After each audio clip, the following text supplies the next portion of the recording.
Hello all and welcome to be updated. Aadudam Andhra programme సంబంధించి అయితే కొత్త అప్డేట్ వచ్చిందనమాట. అదేంటంటే విలేజ్ లెవెల్లో ఎవరైతే టీమ్ సెలెక్ట్ అయ్యారో వాళ్ళని నెక్స్ట్ లెవెల్ ప్రమోట్ చేయడానికి అయితే అప్డేట్ వచ్చింది. దీనికి సంబంధించి మనం విలేజ్ పిఎస్ పంచాయత్ సెక్రటరీ లాగిన్లో చైర్మన్ లాగిన్ అయితే లాగిన్ అవ్వాలి. అండ్ లాగిన్ అయిన తర్వాత ఇక్కడ మనకి గేమ్స్ అనే టైల్లో ఇప్పుడు కొత్తగా నెక్స్ట్ లెవెల్ టీమ్ అనే ఆప్షన్ ఉంటుంది, అది క్లిక్ చేయాలి. అది క్లిక్ చేసిన తర్వాత ఇక్కడ మీ సచివాలయానికి సంబంధించి 5 గేమ్స్ అయితే ఉన్నాయో అన్ని గేమ్స్కి ఆల్రెడీ టీమ్స్ ఫామ్ చేసిన టైల్ వస్తుంది. బట్ ప్లేయర్స్ అయితే యాడ్ అయ్యి ఉంటారు, ఇది గమనించాలి మీరు. సో ప్లేయర్స్ని మనమే యాడ్ చేయాలి.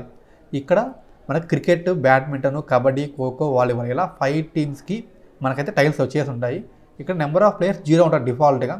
మనం ఇక్కడ ప్లేయర్స్ని యాడ్ చేయాలి ప్లస్ సింబల్ క్లిక్ చేసి. సో ప్లస్ సింబల్ క్లిక్ చేసిన తర్వాత మనకి ఒక పర్టికులర్ గేమ్ తీసుకుంటే ఆ గేమ్ సంబంధించి మన సచివాలయంలో ఎవరు రిజిస్టర్ అయి ఉన్నారు వాళ్ళందరి డేటా అయితే వస్తుందన్నమాట. సో ఇలా అందరి డేటా వస్తుంది. ఆ డేటాలో మనం మన ప్లేయర్స్ని సెలెక్ట్ చేసుకోవాలి. అండ్ ఇక్కడ మనం ఈ టీంని ప్లేయర్స్ పర్ఫార్మెన్స్ బేస్గా సెలెక్ట్ చేసుకోవాలన్నమాట. అంటే గెలిచిన టీం అనే కాకుండా అంటే విలేజ్ లెవెల్లో ఏవైతే గేమ్స్ జరుగుంటాయో ఆ గేమ్స్లో బెస్ట్ పర్ఫామ్ చేసిన ప్లేయర్స్ని సెలెక్ట్ చేయాలి. ఈవెన్ 4-5 టీమ్స్ ఉన్న ఆ టీమ్స్ అన్నింటిలో ఎవరైతే బెస్ట్ ఆడుంటారో ప్లేయర్స్ను ఆ ప్లేయర్స్ని మనం సెలెక్ట్ చేసుకోవాలి. ఓన్లీ ప్లేయర్స్ పర్ఫార్మెన్స్ బేస్ మీద మనం సెలెక్ట్ చేసుకోవాలి. అండ్ సెలెక్ట్ చేసిన ప్లేయర్స్ అయితే సో ఈ విధంగా అయితే మనం ప్లస్ సింబల్ క్లిక్ చేసి యాడ్ క్లిక్ చేస్తే మనకి ఈ విధంగా ప్లేయర్స్ అయితే వచ్చేస్తారనమాట. ఇక్కడ మనకి నెంబర్ ఆఫ్ ప్లేయర్స్లో అప్డేట్ అయిపోతారు. అండ్ వన్స్ ఒక టీంకి అంటే క్రికెట్ అయితే 16 మెంబర్స్ సెలెక్ట్ చేసుకొని మనం అప్రూవల్ అయితే ఇవ్వాల్సి ఉంటుంది ఆ టీంకి.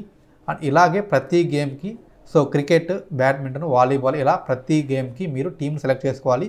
టీం కూడా ప్లేయర్ పర్ఫార్మెన్స్ బేస్ తీసుకోవాలి. సో ఇలా మొత్తం అప్డేట్ చేసిన తర్వాత మనం ఆ టీంకి అయితే అప్రూవల్ ఇవ్వాలి. అండ్ ఇలా అన్ని గేమ్స్కి టీమ్స్ని మనం అప్రూవ్ చేసిన తర్వాత క్లోజింగ్ సెరమనీ అయితే మనం కంప్లీట్ చేయాలి.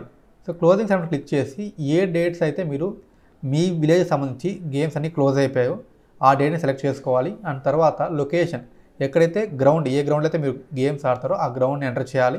అండ్ ఎంతమంది గెస్ట్స్ వచ్చారు అండ్ ఎంతమంది ఆడియన్స్ పార్టిసిపేట్ చేశారని అయితే ఆ కౌంట్ ఎంటర్ చేయాలి. అండ్ అట్లీస్ట్ 5 గెస్ట్స్ నేమ్స్ అయితే మీరు ఎంటర్ చేయాలి. మీ విలేజ్ లెవెల్లో జరిగిన గేమ్స్ గురించి మీరు క్లుప్తంగా అయితే ఇక్కడ ఎంటర్ చేయాలి. అండ్ కిట్స్ డిస్ట్రిబ్యూషన్ సో మీకైతే కిట్స్ వచ్చి ఉంటాయో మేల్ టీమ్కి ఒక కిట్, ఫీమేల్ టీమ్కి ఒక కిట్ అండ్ 3 కిట్స్ వచ్చి ఉంటాయి టోటల్గా. ఆ కిట్ సంబంధించి విన్నింగ్ మెన్ టీమ్కి ఒక కిట్ ఇచ్చినట్టు సబ్మిట్ చేయాలి ఇన్ కేస్ టీమ్స్ ఉంటే. అండ్ విన్నింగ్ ఉమెన్ టీమ్కి కిట్ ఇచ్చినట్టు సబ్మిట్ చేయాలి. అండ్ ఒక కిట్ని అయితే ఎంపీడీ ఆఫీస్కి రిటర్న్ చేయాలి. సో ఈ విధంగా ఈ ఆప్షన్ క్లిక్ చేసిన తర్వాత మీరు సబ్మిట్ క్లిక్ చేయాలి. సో ఈ విధంగా అయితే మనం ఆడుదాం ప్రోగ్రామ్ సంబంధించి నెక్స్ట్ లెవెల్ టీమ్ని ప్రమోట్ చేసి క్లోజింగ్ సెరమనీ అప్డేట్ చేయాలి. సో ఇది ఫ్రెండ్స్ వీడియో. ఈ వీడియో మీకు రిఫర్ అయితే లైక్ చేయండి, షేర్ చేయండి. అండ్ మరిన్ని అప్డేట్స్ కోసం మన ఛానల్ సబ్స్క్రైబ్ చేయండి. Thanks for watching.